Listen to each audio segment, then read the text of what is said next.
कपिल संहिते वर्णित वर्षाणां भारतश्रेष्ठ देशानां कुलश्रुतः उत्कलश्रेष्ठमदेषु देशनास्ति महितळे देवभूमि ऐतिह्य कला संस्कृति संपन्न उत्कर्षर माटी ओडिशा गंगा ठारू गोदावरी पर्यंत व्याप्ति जो माटी दिन सम्राट अशोक को चंडाशोकरू धर्माशोक परिणत करथिला जो माटीरू जन्मिछन्ते केते वीर महापुरुष साधु संत ज्ञानी गुणी विद्वान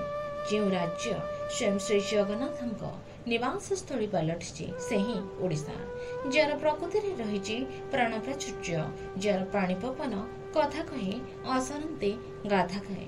जोठी ओडिया परी सबुठु मीठा भाषा रही से ही तो मोर प्रिय ओडिशा।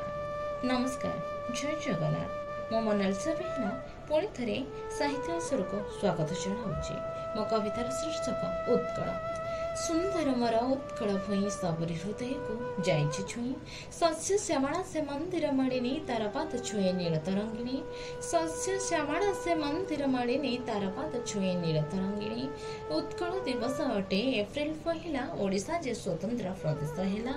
आम उत्कलर जे जाग्रत प्रहरी तार वीर संतान परी किए सरी आम उत्कलर जे जाग्रत प्रहरी तार वीर संतान परी किए सरी जार पानी पवन कहे कथा सारा विश्व गाए तार कथा ओडिया जहार मधुर भाषा से ही आमर स्वर्ण ओडिशा